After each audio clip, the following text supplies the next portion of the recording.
በስመ አብ ወወልድ ወመንፈስ ቅዱስ አሐዱ አምላክ። ሰላም እግዚአብሔር አምላካችን ከዚህ ሰዓት ስላደረሰን ስሙ የተመሰገነ ይሁን። እንደምን አረፈዳችሁ፣ እንደምን አመሻችሁ። አምላካችን እግዚአብሔር ለዚች ቀን ጠብቆ ስላደረሰን ስሙ የተመሰገነ ይሁን። እንደ እግዚአብሔር ፈቃድ ባለን ጊዜ ቃል እግዚአብሔር እንሰማለን። እንግዲህ ከወንጌሉም እንደተረዳ ነው ዛሬም የሚያሰባስበን ጸሎት ነው። በጸሎት መትጋት ደግሞ መልካም ነገር ነው። ስንጸልይ ለቤተክርስቲያን አንድነት፣ ለሀገር ሰላም፣ ለሕዝብ ደህንነት፣ ለታመሙት ምሕረትን፣ ለሞቱት ደግሞ እረፍትን እንዲሰጥ እያለች ቤተክርስቲያን ለሁሉም እንደሚገባው አዋቅራ ጸሎት አለ ራሱን የተዘጋጀ። ከዛ ውስጥ ነው አሁን አንድ እንግዲህ ዲያቆኑ ጸልዩ በእንተ ሰላም ቤተክርስቲያን፣ ስለ ቤተክርስቲያን ሰላም ጸልዩ ሲል የነበረው። ቤተክርስቲያን ሰላም አላት ማለት ሀገር ሰላም ይኖራታል፣ ህዝብ ሰላም ይኖረዋል፣ በፍቅር ሁሉ ነገር ይገለጻል። ስለዚህ እሱን በማጠየቅ ነው እንግዲህ ስለ ጸሎት ያነሳው ነገር። በኋላም ደግሞ ተወከል ጸሎቴ በቅድመ እግዚአብሔር አለ በፊት ከጸሎቴ ተቀበል እያለን ደግሞ በምስባክ ላይ እንደሰማነው ጸሎቴን እንደ ቀትር መስዋዕት ዕጣን አድርገህ ተቀበልልኝ እያለ ልበ አምላክ ዳዊት በመዝሙር 40 ላይ የጸለየውን ነገር እንመለከታለን። እንግዲህ ጸሎት በተመለከተ ካነሳን ሁልጊዜ ጸሎት መቼም የቤተክርስቲያን ስርዓት ነው፣ ስርዓት አምልኮ የሚፈጸምበት ነው። ነገር ግን ብዙ ጊዜ ለመጸለይ የሚያስቸግሩ ነገሮች ይገጥማሉ። እነዛን ለማየት እንሞክራለን እንደ እግዚአብሔር ፈቃድ። ስለዚህ ከዛ በመነሳት የጸሎት እንቅፋት የሆኑ ነገሮች ምንድን ናቸው? በክርስቲያኑ ላይ እንዳይጸልይ መጸለይ እየፈለገ የጸሎቱ ነገር ሁሉ እንዳይሰማ ምንባብ ሆኖበት በቃል ብቻ የሚቀረውና እንቅፋት ሊሆኑ የሚችሉትን ነገሮች ለማየት እንሞክራለን ባለችን ሰዓት። ስለዚህ የጸሎት እንቅፋቶችን የሚገጥሙንን ለማየት ነው የምንሞክረው።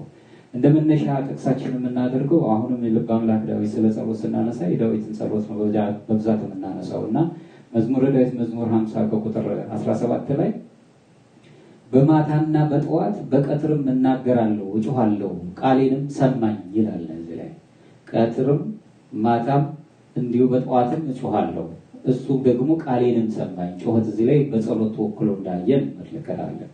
ጸሎት ልመና ስናቀርብ የምንፈልገውን ነገር ብቻ ማግኘት ብቻ ሳይሆን ጨለማውን አሳልፎ ብርሃን ስለሰጠን ምስጋና አቅርበን ይሄ የብርሃኑ ዘመን ደግሞ የተባረከ እንዲሆንልን እንጮሃለን፣ ለምናለን። እሱም ቃሌን ሰማኝ ብሎ ይነግረናል። በዚህ በአምስተኛው ክፍለ ዘመን ማለትም ደግሞ ከ430 ዓመተ ምህረት አካባቢ የነበረው ቅዱስ አውግስቲን የተባለው ቤተክርስቲያን አባት ሲናገር ጸሎት ወደ ሰማይ ይወጣል አለ። ወዲያውኑም የእግዚአብሔር ምሕረት በምድር ላይም ይወርዳል። ጸሎት በወጣ ጊዜ የእግዚአብሔር ምሕረት ደግሞ ወደ ምድር ይወርዳል አለ። ስለዚህ በዚህ ቋንቋ ጸሎት ወደ እግዚአብሔር የምናቀርበውና እግዚአብሔር ደግሞ ምሕረት እንዲሰጠን የምናደርገው ነው ማለት ነው። በተለይ ደግሞ በዚህ ዘመን ላይ ጸሎት ያስፈልገናል። ለእያንዳንዳችን ጸሎት እንደሚያስፈልገን ወደ ላይ ወጥቶ ምሕረትን የሚልክልን ጸሎት፣ ግብ ያለው ዓላማ ያለው ጸሎት ያስፈልገናል። ያንን ነው ያጣነው። ዓለም ያጣው ያ ነው። የሚጮህ የሚጸልይ አቤቱ አቤቱ የሚል ሞልቷል። ነገር ግን መልስ ለማግኘት በጣም እጥረት እየገጠመ ነው። ምንድነው እንቅፋቱ ነው? ሌላው ጳጳስ ተወፋት የተባለው ደግሞ ምን ይላል? ጸሎት የሁሉ ነገር መፈተኛ ነው አለ። ጸሎት የሁሉ ነገር መፈተኛ ነው። ጸሎት ትክክል ከሆነ ሁሉም ነገር ትክክል ይሆናል አለ። ጸሎታችን ትክክል ከሆነ ሁሉም ነገር ትክክል ይሆናል። ልብ ብለን እናይ እንደሆነ የወልደ ነጎድጓድ ልጆች ዮሐንስና ወንድሙ ያዕቆብ እናቱ ክርስቶስ እሰቀላለሁ በዙፋን እቀመጣለሁ ብሎ ሲናገር ስለ መስቀሉ እንደሚናገር ስላልገባት ልጆቼ በቀኝና በግራ ይኑርልኝ ብላ ለመነች ይላል።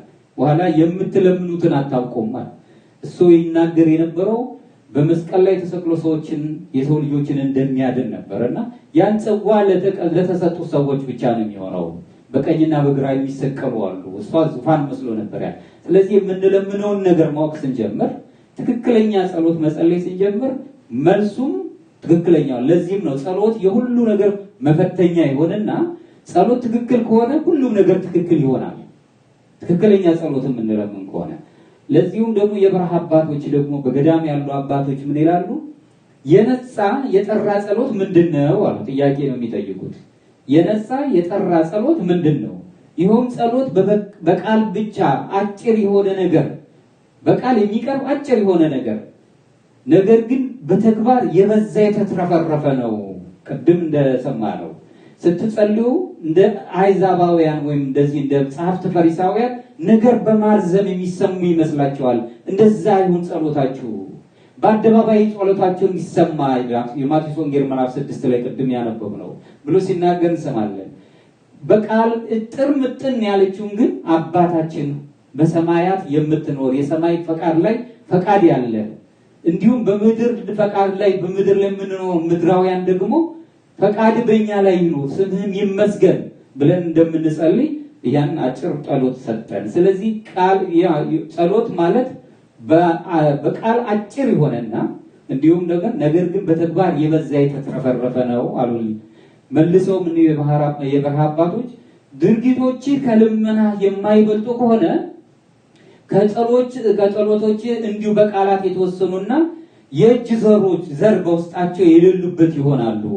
እንዲሁ ጸሎት ብቻውን ከድርጊት ጋር ያልተከናወነ በድርጊት ያልበዛ መልካም ነገር ለምሳሌ እኛን ይቅር እንድንል አንተም ይቅር በለን ብለን ይቅር ባይ ልቦና ሳይኖረው በድርጊት ያልተፈጸመ ጸሎት ፍጹም መልስ አይኖረው።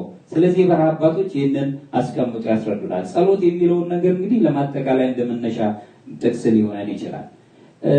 እንግዲህ በዚህ ትምህርት ዝርዝር ውስጥ የምናያቸው ጠቅላላ አድርገን ጸሎትን እንቅፋት ሊሆኑብን የሚችል መጸለይ እየፈለግን ወደ እግዚአብሔር እየቀረበን ሊሆኑ የሚችሉ አንዳንድ የስነ ልቦና እንቅፋቶች አሉ። እነዛን ማወቅ አለብን። የተወሰኑ መሰናክሎች በጸሎት ጀማሪዎችም ሆነ የጸሎት ልምድ ባላቸው ሰዎች ዘንድ ይከሰታሉ። በጸሎት ልምምድ ያላቸው እንዲሁም ደግሞ ጸሎትን ለመጸለይ ገና የተነሱ ላሉትም ሰዎች ብዙ መሰናክሎች ይገጥሟቸዋል። በሁለቱም በኩል የሚገጥማቸው መጠናቸው የተለያየ ይሆናል እንጂ ችግር ይገጥማቸዋል። ለጀማሪዎቹ እነዚህ መሰናክሎች የሚመነጩት መጸለይ ስላለመዱ ነው። ባለመለመዳቸው ጸሎትን ባለማስለመዳቸው ምክንያት መሰናክል ይበቃል፣ እቺ ብቻ ትበቃለች፣ ካሁን ትላንት ስለጸለይክ ዛሬ ይበቃል ብሎ የሚያሰናክሉ ነገሮች ሊፈጥሩበት ይችላሉ። ስለዚህ ምድራዊ ሕይወታችንን የሚመለከቱ ጉዳዮች አይምሯችንን ሲያስጨንቁን እንኖራለን። በመጸለይ እንዲሁም አንዳንድ ጊዜ የለመድኩት ጸሎት ስለቀረብኝ ብለን እንድንጨነቅ እያደረገ እያስቀረ እንድንጨነቅ ያደርገናል። ወይ አልዘለቅነው አልጸለይነውም፣ ስንጨነቅ እንኖራለን። በጸሎታቸው እነዚህ ጀማሪዎች በጸሎታቸው ውስጥ የሚጠቀሙባቸው ቃላት አለመረዳታቸውን ሁልጊዜ ሊማሩ የሚችሉበት አለመሆኑ አንዱ ትልቁ ችግር ነው። መዝሙረ ዳዊትን ምሳሌ ወይም መጽሐፍ ቅዱስ ጋር የተገናዘበ የሆነ የጸሎት ይዘት ባለመኖሩ የተነሳ መጽሐፍ ቅዱስንም ዳዊቱንም የመረዳት አቅም ሲያጥራቸው ጸሎታቸው የተዘበራረቀ ይሆናል። እንዲሁም እንግዲህ የመሰናክሎቹ መሰረታዊ ምክንያቶች የሚከተሉት ናቸው። እነዚህ መሰናክሎች አንድ በአንድ ለማየት እንሞክራለን። አንደኛው ሰው በመንፈሳዊ ሕይወት በጸሎት የአምልኮት ስርዓት በሚፈጸምበት ስርዓት ላይ በጸሎት መትጋት የሚያቀተውና መሰናክሎች የሚገጥሙት በገዛ መንፈሳዊ ሕይወቱ ላይ ድርቀት ሲገጥመው የመዝሙረ ዳዊት መዝሙር 20 ከቁጥር 2 እስከ 5 ላይ ማንበብ እንችላለን። መንፈሳዊ ድርቀት ከልምላሜ ይልቅ ድርቀት እኔ በለመለመ አምላክ እንግዲህ አምላክ ይወደኛል በለመለመ መስክም ያሰማራኛል ብሎ ልበ አምላክ ዳዊት ይነግረናል። ዓለም ብዙ ያለመለመ ነገር አላት። የምናየው ነገር የለመለመ ቢመስልም ብዙ የደረቀ ነገር አላት። አምላክ በለመለመ መስክ ያሰማራኛል ብሎ እንደተናገረው ልበ አምላክ ዳዊት ብዙ ጊዜ ለጸሎታችን እንቅፋት ከሚሆኑት አንዱ ትልቁ ምክንያት በሕይወታችን ላይ የተፈጠረው መንፈሳዊ ድርቀት፣ መንፈሳዊ ነገር መጥፋት ማለት ነው። እሱን ይመለከታል። ከእግዚአብሔር ጋር ባለን መልካም ግንኙነት ምንም ነገር ማጣት ምልክት አይሆነንም። ሁልጊዜ ባገኘን ጊዜ ከእግዚአብሔር ጋር በኖርን ጊዜ ሁልጊዜ ያጣን ሆነን አይሰማንም። ምድራዊ የሆነ ነገሮች ልናጣ እንችላለን። ነገር ግን ሁልጊዜ ከሱ ጋር መልካም ነገር እንዳለን ይሰማናል። ነገር ግን ራስን ማስተማር እና በራስ መደገፍ ወይም በራስ መመጻደቅ ወይም በራስ ላይ ማጽደቅ ራስን ማጽደቅ ላይ የማይመካ በእነዚህ ነገሮች ላይ የማይመካ የላቀ መንፈሳዊ ሕይወትን ለማዘጋጀት አስፈላጊ ሆኖ እናገኘዋለን። ይሄ መንፈሳዊ ልምላሜ የምንለው ነገር መንፈሳዊ ድቀት የነፍስን መረጋጋትን እና ሰላም በሕይወት ውስጥ እንዲቋረጥ ከሚያደርጉት አንዱ እንቅፋቶች መካከል አንዱ ነው። ይህ መንፈሳዊ ድርቀት የምንለው ከመንፈሳዊ ነገር ድርቀት ይገጥመናል ብለን የምናነሳው ምንድነው? ፍጹም መንፈሳዊያን ከመሆን ይልቅ በስጋዊ ልምላሜ መሄድ፣ በስጋ ማሰብ፣ ከነፍስ መንፈስ ወጥተን በስጋ ማሰብ በራሱ መንፈሳዊ ድርቀት ነው የሚባለው። የነፍስን መረጋጋትን፣ ሰላምን በሕይወታችን ውስጥ እንዲቋረጥ ያደርጋል። ይሄ መንፈሳዊ ድርቀት የዚህ ከባድ የአካሄድ ውጤት ሰው በመንገዱ ሊጠራጠርና ከእግዚአብሔር ጋር ያለውን ግንኙነት ጠፍቷል ብሎ ማመንም ይጀምራል። ከዚህ በኋላ መንፈሳዊ ድርቀት ሲገጥመው ሰው አይ ከዚህ በኋላ ያለኝ ከእግዚአብሔር ጋር ያለኝ ግንኙነት ተቋርጧል ብሎ ይደመድማል፣ ያስባል። ከዛ በኋላ በጥርጥር ውስጥ እንዲኖር ያደርገዋል። ስለዚህ መጸለይም ያቆማል። አንድ ሰው ለምን እደክማለሁ ይላል፣ መጸለይ ያቆማል፣ ከመንፈሳዊ ሕይወት ይወጣል። እናም ሳያስፈልግ ወደ ከባድ ፈተና ውስጥም ይገባል። ማለትም በእግዚአብሔር ላይ ማጉረምረም ይጀምራል። ይሄ ሁሉ የሆነው እኔ ከሰዎች ተለይቼ ነው እሱ ነው እንጂ የሚያደርገኝ ብሎ የእሱን ጥፋት ወደ አምላኩ መውሰድ ይጀምራል። እንዲህ አይነት ነገሮች ይገጥማሉ። ሰው ይህንን ጸጋ እንደራቀው ቢሰማውም እንኳን እንደዚህም እንኳን ብንሆን መንፈሳዊ ድርቀት እንዳለብን ብናውቀውም እንኳን በሚስጥራዊ ድርጊት እርካታ ሊኖረው እንዲገባ እንዲሁ ፈታውን ነው ለማለፍ በእርሱ ውስጥ በተቀመጠው የቀድሞ ተነሳሽነት ኃይል ሊተማመን እንደሚገባው አምላክ ኃይል ይሰጠዋል። ምንም መንፈሳዊ ሕይወቱ የደረቀ ቢሆን ከዚያ ነገር ደግሞ ረዳት ሆኖ ሊያነሳሳው የሚችል አምላክ ከእሱ ጋር አለ። ስለሆነም ነፍሱ ሌላ መንገዶች ሁሉ ሳትጠቀም ከጌታ ጋር መኖርን ወይም ከአምላካችን ጋር መኖርን ትመኛለች። አሁንም መንፈሳዊ ድርቀት እያለብን ውጣ ውረድ እያለብን ወደ እግዚአብሔር መቅረብን እንመኛ። ምክንያቱም መንፈሳዊ ድርቀት ይነግረናል፣ በስጋም ብናገኝ እርካታ የለንም፣ የምንፈልገው ነገር በእጃችን ቢሰበሰብም ይበተናል። ስለዚህ ሁልጊዜ ወደ እግዚአብሔር መቅረብ እንዳለብን ግን የሚጎትተን ነገር አለ። እንዳንጸልይ ወደ እሱ እንዳንቀርብ የሚያደርግን መንፈሳዊ ድርቀትን ያመጣብን ርኩስ መንፈስ አለ። ያንን እንታገላለን። በዚህ ፈተና ውስጥ ከሰው የሚጠበቀው መመሪያዎችን በጥብቅ መከተል በሚኖርበት በመንፈሳዊ መመሪያ ምክር ላይ መደገፍ ብቻ ነው።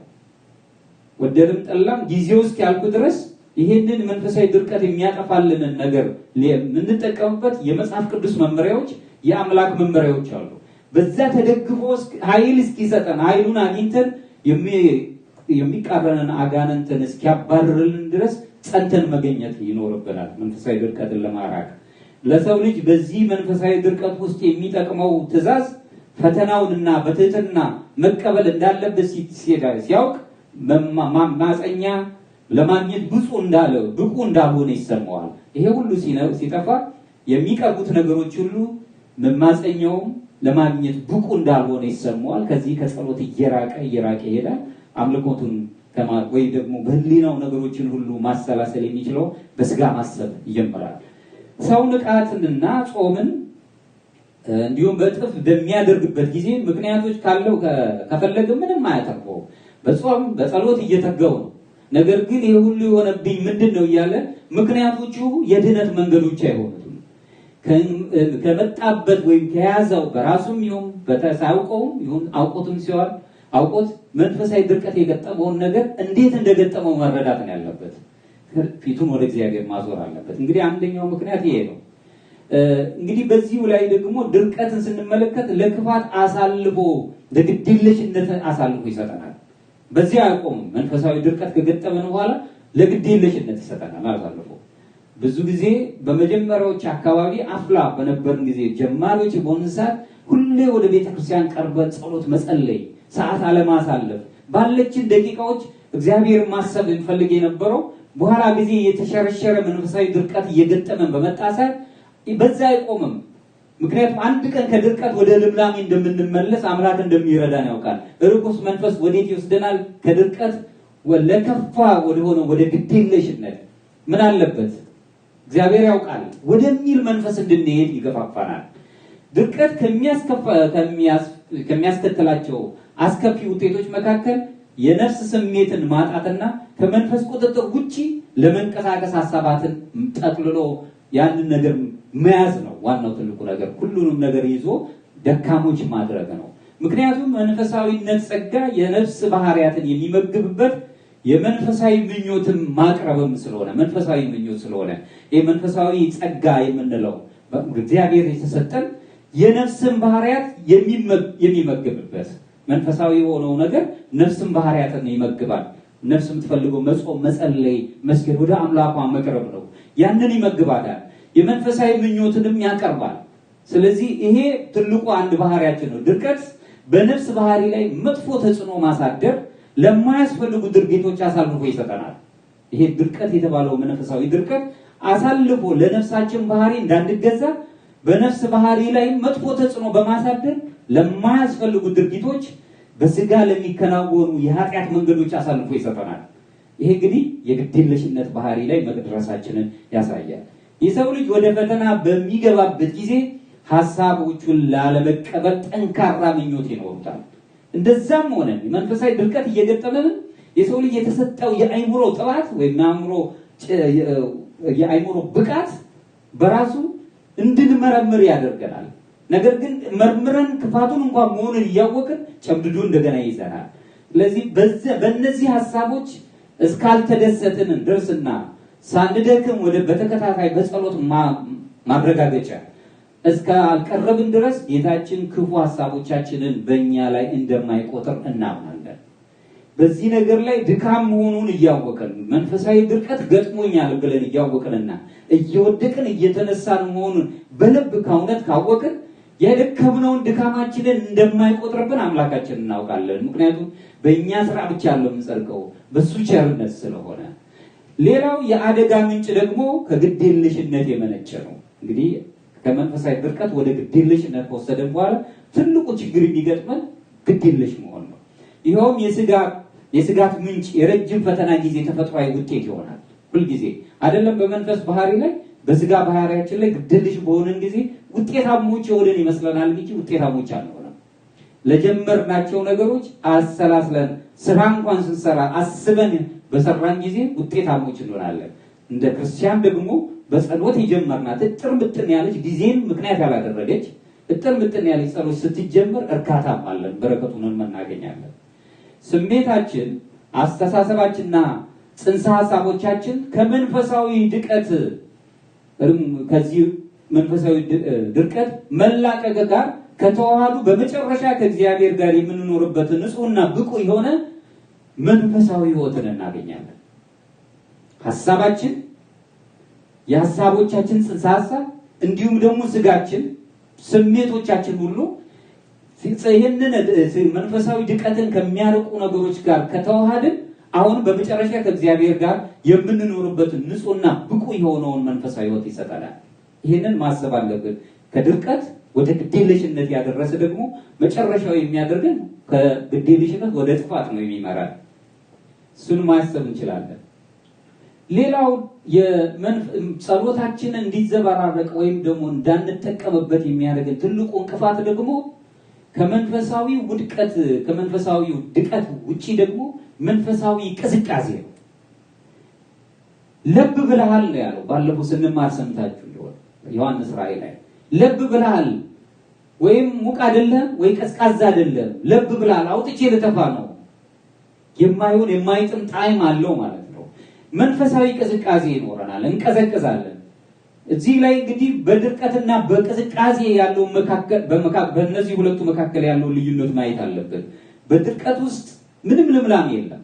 ቅዝቃዜ ውስጥ ይነስም ይብዛም በተወሰነ መልኩ ልምላም ያለ አልጠፋንም አንደኛው።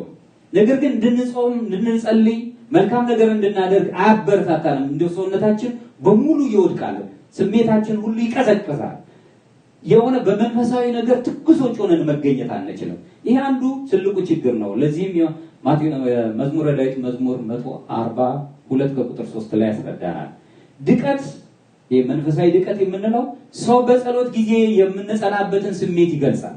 ድቀት፣ መንፈሳዊ ድቀት ወይ ደግሞ ድርቀት በገጠመን ጊዜ ማንኛውም ሰው የሚጸናበትን ስሜትን ይገልጻል። ሁልጊዜ ድርቀት እንደገጠመን እናያለን። ነገር ግን ይህ ሂደት ሰውን ያለማቋረጥ ጸሎትና ንባብን እንዲያቆም አያግደው። ምንም መንፈሳዊ ድርቀት ቢገጥመንም ዝም ብሎ አፋችን ዳዊት ከመድገም ወይም ውዳሴ ማርያም ከመድገም ወይም ደግሞ የጸሎት መጽሐፍቶችን ከመቅደም አይቆጠብም። ነገር ግን መንፈሳዊ ድቀት ባለብን ሰዓት በመንፈስ ወይም ደግሞ በህሊናችንን ሰብስበን አይደለም ቃል ነው እየደገምን ቃላቶችን ነው እየደገምን ያለነው እንጂ በተግባር እያሰብናቸው በአይምሮ በህይወት እያሰብናቸው አይደለም ነው። ይሄንን አይከለክለንም። ነገር ግን መንፈሳዊ ቅዝቃዜ ግን ያስቆመናል። መድገምም አንችልም። ስንቀዘቅዝ ሰውነታችን ሁሉ ይደግማል፣ ነፍስ ሁሉ ትቀዘቅዛለች፣ ትደግማለች። ያ ቢያንስ ወጥተን መጸለይ እንድንችል የተወሰነ ኃይላችን አልጠፋም። ስንቀዘቅዝ ግን ሙሉ ኃይል ነው የምናጣው። ያቺ እንኳን የምንደግማት ነገር ዝም ብለን እንኳን መድገም የተሻለ ነው፣ እሷ ትጠፋለች።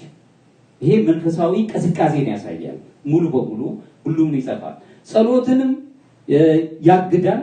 እናም ሰው በመንፈሳዊ ስራዎቹ የሚለማመድበትን ችሎታውን ሁሉ ያሳጠዋል። በመንፈሳዊ ነገር የምንተማመንበትን ነገሮች ሁሉ መንፈስ የምትባለዋ ነገር ያለችውን የምታለማምደውን ነገር ሁሉ ማጣት እንጀምራለን። ከዚህ በኋላ ህይወታችን ዛቢያ ሁሉ ወደ መጥፋት ይሄዳል ማለት ነው። በዚህ ጊዜ ለጸሎት ፍላጎት ቢኖረን ነገር ግን ፈቃዳችን ደካማ ነው። እናም ለጸሎት ያለን ፍላጎት ሊነካ ይችላል።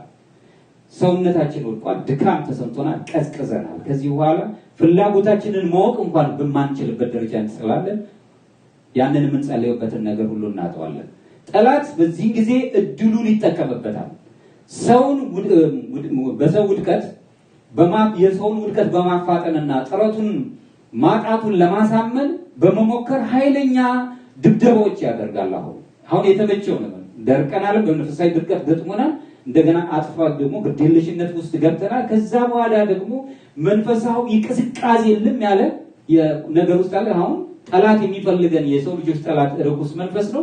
ሐሳቦቹን ይዞ መጥቶ በፍራጻው ይደበድበናል። ከዛ መንፈስ እንደወጣን አውቀዋለሁ። አሁን መሸነፋችንን ያግኝቷል ማለት ጸሎት ኃይል አላት። ለዚህም ነው ዮሐንስ አፈወርቅ ሲናገር ጸሎት ግዳጅን የመፈጸም ኃይል አላት ብሎ የሚነግረን። ያዕቆብም ሲናገር ጸሎት ግዳጅን የመፈጸም ኃይል አላት ብሎ ሲናገር እንሰማለን። የያዕቆብ መልእክት ምዕራፍ 5 ላይ። ስለዚህም ነው እንግዲህ መንፈሳዊ ቅዝቃዜ ይህንን ከሆነ በኋላ ውጤቱም ሰው መንፈሳዊ አካሄዱ ትክክል እንዳልሆነ እርግጠኛ እንዲሆን ማድረግን ይጀምራል። አይደለም ርኩስ መንፈስ እየደበደበን ባለበት ሰዓት ላይ የምትሄደው መንገድ እኮ ትክክል አይደለም ብሎ የራሱን አቅጣጫ ለማስያየት ውስጣችንን ማሳመን ይጀምራል። የጠላት ዓላማ የሰው ልጅን መላውን መንፈሳዊ ሕይወቱን ለአንዴና ለመጨረሻ ጊዜ ውድቅ በማድረግ እንዳለበት ግልጽ ማድረግ ነው። እንደወደቀ ማስረዳትና መደምደም ነው። በቃ ወድቄያለሁ፣ ካሁን በኋላ እግዚአብሔርም አይምረኝም ብሎ እንዲደመድም ያደርጋል። በዚህ ያቆም አምላኩን ያመሰግነው የነበረውን አምላክ እስኪክድ ድረስ ያስደርሰዋል። ነገር ግን ሰው ሁሉ አሁን ከእግዚአብሔር ጋር የተቆራኘ ስለሆነ ሳያውቅ ወይም ሳይወድ አምላኩን ሊያመልክ ይችላል። አሁን በሞትና በድቃት መካከል ነው ያለን። ይሄ ጠላት ሊያጠቃን የሚደበድበን ሰዓት ላይ በመውጣት መውረድ አንዳንድ ጊዜ ብዥታዎች ይኖራሉ። ስለዚህ አንዴም አምላክን መከታም ማድረግ ወይ ደግሞ የሱን እርዳታ መጠየቅ እንጀምራለን። ከዛም አጥፈን ደግሞ ሰውነታችን ስለቀዘቀዘ ወደሚጋፋን ወደሚደበድበና ደግሞ ሐሳብ መሄድ እንጀምራለን። ራሱን በሐሳብ ይደብቃል። እንደዚህ አይነት ሰው ራሱን በሐሳብ ይደብቃል፣ ለጠላት ምላሽ ይሰጣል እና እስከ መጨረሻ ምኞቱ ሁሉ ድረስ ስህተትን ይሰራል። ስህተት ነው የሚሰራው። ከዚህ በኋላ አንድ ቀን በልቡ ውስጥም የተወለደው እምነት በቀላሉ ሊወገድና ሰውየውን ባዶ ሊያደርገው ስለሚችል ራሱን ለስራ ማብቃት የማይችልበት ደረጃ ላይ ይደርሳል። ይሄ መጨረሻው ደረጃ ነው። እንግዲህ የሰው ልጅ መንፈሳዊ ሕይወቱ ሙሉ በሙሉ ተማጥቶ የሚጠፋበት ማለት ነው። እንግዲህ ይህንን ነው የምናየው። ምክንያቶቻቸውን ማየትም አለብን። ነፍስ በባህሪ ወደ ፈተና ውስጥ የሚያስገቡ አስፈላጊ ምክንያቶች አሏት። አንዳንዴ የነፍስ ባህሪ ዝም ብላ ቀጥ ብላ በዚህ ዓለም ላይ የምትሄድ አይደለችም። መውጣት መውረድ፣ ፈተና ይስማማታል። የተፈተነው በፈተና የሚጸኑ የተባረኩ ናቸው። በፈተና የጸና ሰው ፍሬውን ያገኛል። ስለዚህ ውጣ ውረዶች አሉ፣ ምክንያት አለው። ያንን ከፍተኛ ከመጠን ያለ ፍላጎት ያለው ሰው መሆን እንጀምራለን። ከምንፈልገው በላይ ማለት ነው። ከተሰጠን ነገር ላይ ያለ የተሰጠን ነገር መልካም ሆኖና የምንጠቀምበት ሆኖ በተሰጠን ነገር እርካታ የለንም። አንዳንድ ሰዎች በጣም በማጣታቸው ማጣታቸውን ይወዱታል። በማግኘታቸው ሰዎች ማግኘታቸውን ሳይጠቀሙበት ያጡ ሰዎች ማጣታቸውን ይደሰቱበታል። ይሄ እጅግ የሚደንቅ ነገር ነው። እግዚአብሔር ራሱን የሆነ መቼም ማስተዋል ሲሰጥ ነው ሰው ባለው ነገር እንዴ ባለው ነገር የተሰጠው ነገር በቂ ነው ብሎ ማሰብ ሲጀምር ሌላ እጥፍ ድርብ ነገር ማግኘት ይጀምራል። ላለው ይጨመርለታል፣ በረከትን ማግኘት ይጀምራል።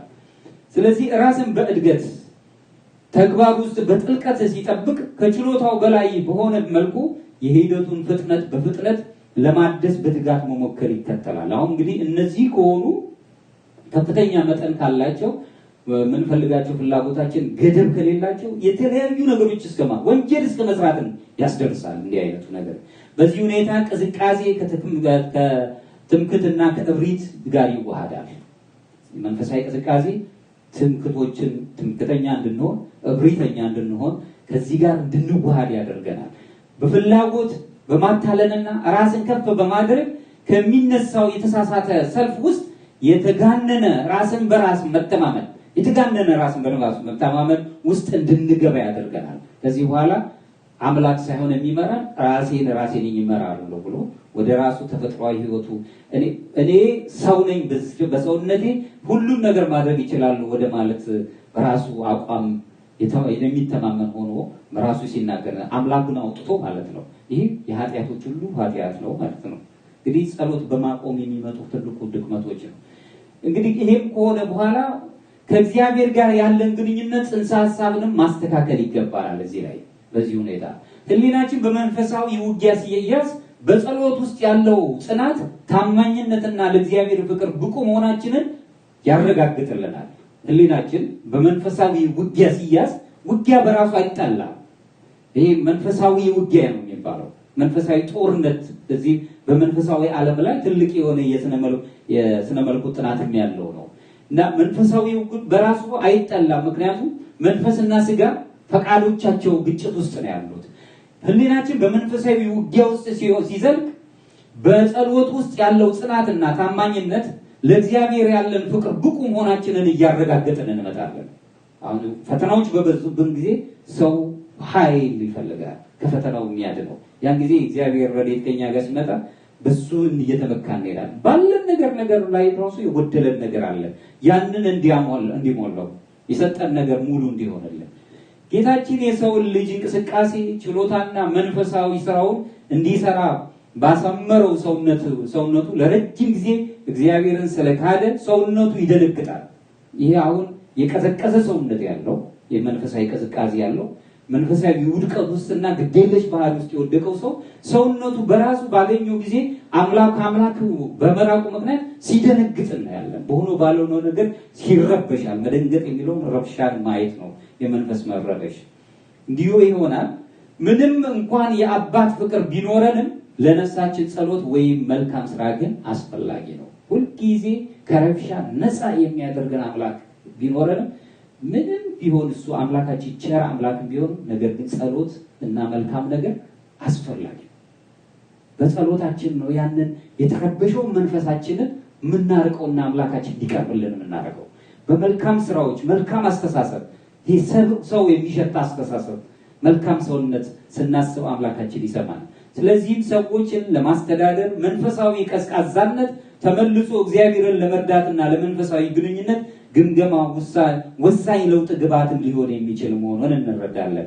እንግዲህ ይሄኛው ነጥብ ነው። ሌላው በእግዚአብሔር ላይ ያለን እምነት ማጠንከር ነው ያለብን። በጸሎታችን ላይ ከዚህ ነገር ለመውጣት ስንፈልግ ምክንያቶች መፍጠር አለብን። በእግዚአብሔር ላይ ያለን እምነት ጠንካራ እንዲሆን ማድረግ አለብን። ባገኘንም ባጣንም ጊዜ አንዳንድ ጊዜ ሰው አምላኩ ለእርሱ ባለው ከፍተኛ እንክብካቤ ምንም ምክንያት ደስታና ሰላም እንደሚደሰት ይሰማዋል።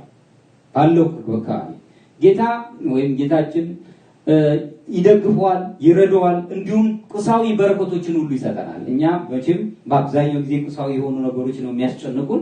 እሱንም ሳይቀር ይሰጠናል። አምላካችን ሁሉን ነገር ያደርጋል። ምክንያቱም ምድር ላይ መጻተኞች ለማኞች ሆናችሁ ኑሩ ብሎ የሚፈልግ አምላክ አይደለም። እሱን ሁሉ ያደርጋል፣ እሱን ሁሉ ይሰጣል። ስለዚህም ሰው በኃይለኛው በእግዚአብሔር እጅ ደህንነቱ የተጠበቀ በመሆኑ በማመን ድህነትንም ይሰማዋል። አሁን ያን ጊዜ ድህነቱ በሱ እጅ ነው ያለው ካለ ደህንነት ይሰማዋል፣ ሰላም አለው፣ ይረጋጋል። ያቺን የምታመጣ መረጋጋትን የምታመጣው ግን የጸሎት እንቅፋቶች የሆኑትን ነገሮች ማራቅ ስንጀምር ነው። በዚህ ሁኔታ በበረከቶች ምክንያት በአምላክ ላይ ያለው እምነት ጥልቅና ጠንካራ እንዲሆን ያደርገዋል አንድን ሰው። እዚህ ላይ እንግዲህ ማየት ያለብን ጌታችን በኢዮብ መከራ አማካኝነት በብዙ ላይ እምነት የሰው ልጆች እንዲኖረው ከነዚህ ሁሉ ከሳሾች ሁሉ በላይ ራሱን በማጠንከርና ችግሮች ቢኖሩ በእግዚአብሔር መኖርና በምሕረቱ መታመን እንዳለበትም አስረግጦ ያስረዳናል። ይህም አይነቱ መንፈሳዊ ድርቀት እጅግ ከባድ የመከራ አይነትም ያመጣል። መንፈሳዊ ድርቀት ከባድ የሆኑ መከራዎችን ማምጣት ይችላል። አይደለም መንፈሳዊ ድርቀት ገጥሞን ይቅርና በመንፈሳዊ ሕይወት ውስጥ ያሉትን እነ ኢዮብን ብንመለከት እንኳን ለፈታኝ ቀርቦ ስለፈተናቸው እጅግ የሆነ የመረረ ፈተና እንደገጠመው እናያለን። ለዚህም እንዲያውም ኢዮብ ሞትን እስከ መመኘት ድረስ እንደደረሰ እናያለን። እንግዲህ የመጽሐፈ ኢዮብ ምዕራፍ 6 ከቁጥር 8 እስከ 9 ላይ እንዲህ ይላል። ልመናዬ ምን ነው በደረሰልኝ፣ እግዚአብሔር ምኞቴን ምን ነው በሰማኝ። እግዚአብሔር ያቀደኝ ዘንድ እጁንም ለቆ ያጠፋኝ ዘንድ ወዶ ቢሆን ኖሮ። ይሄ ሞትን ነው የሚያጠቃልለው። ይሄ ሞት በቃ ከዚህ በኋላ በብዙ መከራ ደርሶብኛል፣ ከዚህ የበለጠ መከራ አይደርስብኝም። ምን አለ ጮቴን ሰምቶ አሁን ወደሱ ወደ ወሰደኝ ዘመን ባለቀ ብሎ እስኪመረው ድረስ እንደጸለየ እንመለከታለን። መከራው በጣም የከበደ ሲሆን ሰውነት የበለጠ ነፃ ይሆናል። አሁን ይሄ ተጋድሎ የመንፈሳውያን ሰዎች ውጤት ነው። መከራ በጣም በበዛ ቁጥር የምንፈልጋት ሰውነትና የምንፈልጋት ነፍስ ነፃ እየሆነች ትሄዳለች።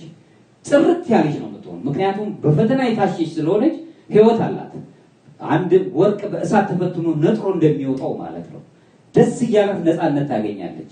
ራእይ ይበልጥ ግልጽ ሲሆን የምናየው አውቀን የምናስበው ነገር ግልጽ ሲሆን ሁሉም ቻይ የሆነ የእግዚአብሔር ታላቅነት ለሰው ያለው ፍቅር ሁሉ ማየት እንጀምራለን። እሱም ራእዩ ያሳየናል። በደንብ ማየት እንጀምራለን። ያ ሁሉ ለማየት እንግዲህ ከመንፈሳዊ ድርቀት ከመንፈሳዊ ቅዝቃዜና ግዴለሽነት ሰዎች ልጆች መራቅ አለባቸው። ያም ስናደርግ እግዚአብሔር በረድኤቱ ይጠብቀናል። እንግዲህ ሌላው መንፈሳዊ ድርቀትን ከሚያመጡት አንዱ ትልቁ ነገር ደግሞ የዓላማ መጠፋፋት ነው። ዓላማ ሲጠፋ ዓላማችን በጠፋ ጊዜ ለምንድን ነው የምንጸልየው? የምንጸልይበት ዓላማ መኖር አለበት። የመዝሙረ ዳዊት መዝሙር 50 ቁጥር 16 እስከ 17 ላይ ጸሎት መንፈሳዊ ተግባር ነው። ሲጀመር ጸሎት ማለት መንፈሳዊ ተግባር ነው እንጂ ስጋዊ ንባብ አይደለም። የተለየ ዓላማና ማበረታቻ አሉት። ዓላማ አለው፣ ማበረታቻም አለው፣ ያነቃቃናል። ስለዚህ ሁልጊዜ የጸሎት መንስኤዎችን መመርመር ይኖርብናል። ለምንድን ነው የምንጸልየው? በምን ዓላማ? አንዳንዴ ጸሎታችን እገሌን አጥፋው እንዲህ አይነት ጸሎት አይባልም። መርገም ነው የሚባለው። ጸሎት ግን ዓላማ አለው፣ ምስጋና አለበት፣ ልመና አለበት፣ መደምደሚያ ያለው ራሱን የቻለ። ስለዚህ ለመንፈሳዊ ነገር የሚያበቃን ማነቃቃትን የሚያነቃቃ መሆኑን እናያለን። ይህንን መመርመር አለብን። ይህም ከእግዚአብሔር ፈቃድ ጋር የሚያስማማን መሆኑን በወንጌል መተርጎም አለብን። ወንጌሉ እንዳለ ወንጌል ቅድም የማቴዎስ ወንጌል ምዕራፍ 6 ላይ ስትጸልዩ እንደ ጸሐፍት ፈሪሳውያን አትሆኑ እንደሚታዩት፣ እናንተ ግን በምትጸልዩበት ጊዜ ብሎ እጥር መጠን አድርጎ የበደሉን ይቅር እንድንል አንተም ይቅር በለን። ይቅር ባይ የሆነ ልቦና ሲኖረን ነው የይቅርታ መንፈስ የሚላክልን። በተግባር ከወንጌል ጋር መተርጎም አለብን ጸሎታችንን። ጸሎት መታዘዝ ወይም ትእዛዝና መለኮታዊ መመሪያ ያለበት ነው። ስንጸልይ የምንጸልየው ስትጸልዩ እንዲህ ብላችሁ ጸልዩ ተብለን ታይተን፣ ስለዚህ ትእዛዝ አለበት። ሰው በጸሎት በእግዚአብሔር ፊት ይቆማል። ጸለይን ማለት በእግዚአብሔር ፊት መቆም ማለት ነው። በእግዚአብሔር ፊት መቆም፣ እግዚአብሔርን ማየት፣ እሱም እኛን እንዲያይ መፍቀድ ማለት ነው።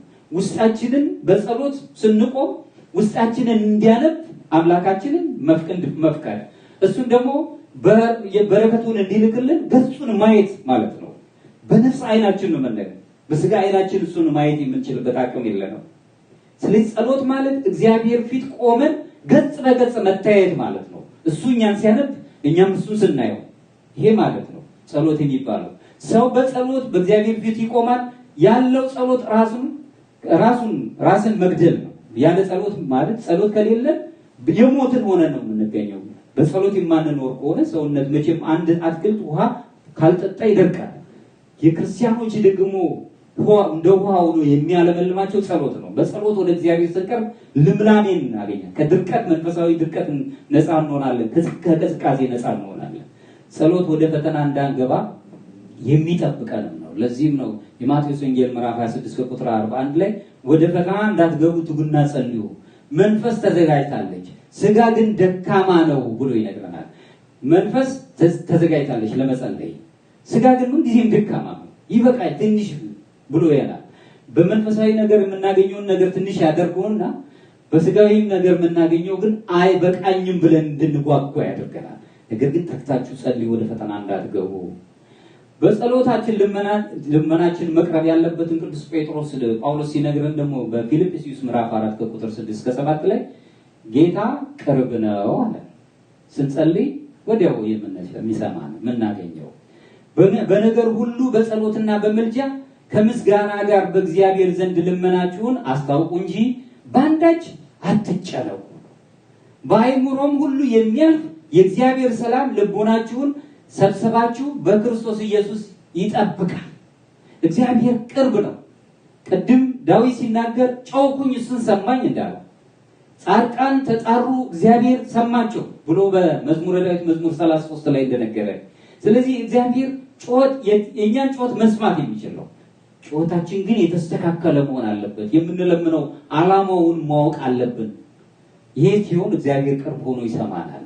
እንግዲህ የምናየው ደግሞ ሌላው በዚሁ በችግር ጊዜ በአደጋ ውስጥ ላለው ወይም በስህተት ለሚኖረው ሰው እርዳታ በምንጠይቅበት ጊዜ ሚስጥራዊ መንገድም የሚሆን ነው። ጸሎት ሚስጥራዊ መንገድ ነው።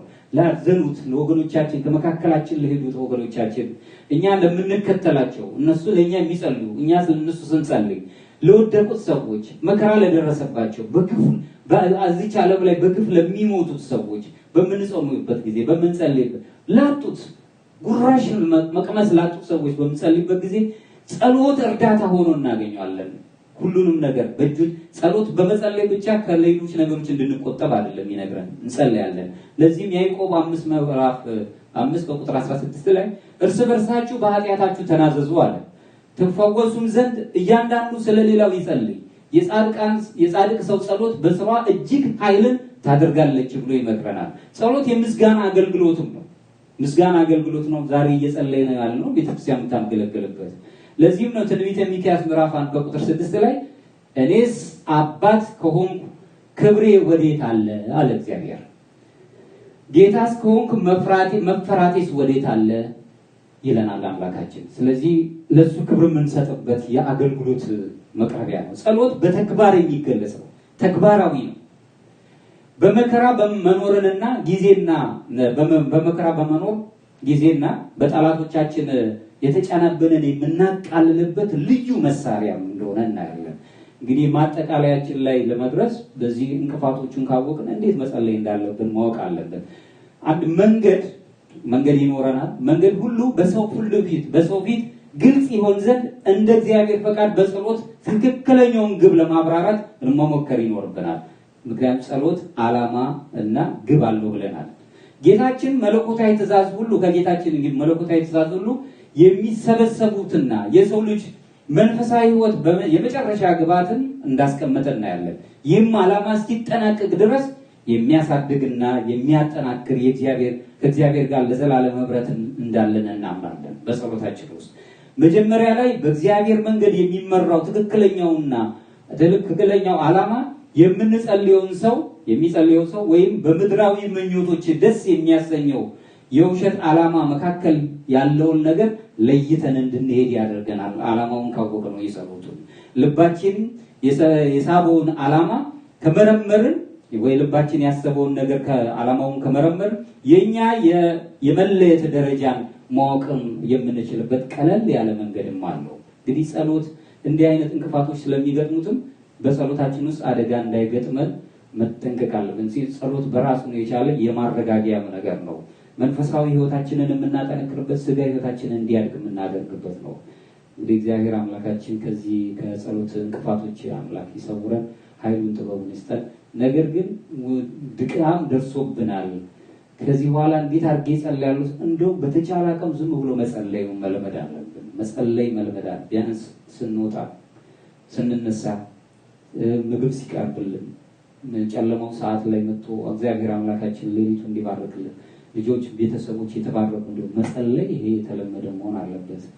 እግዚአብሔር ኃይሉን ጥበቡን ለሁላችን ይስጠን። ለጸሎት እንነሳ።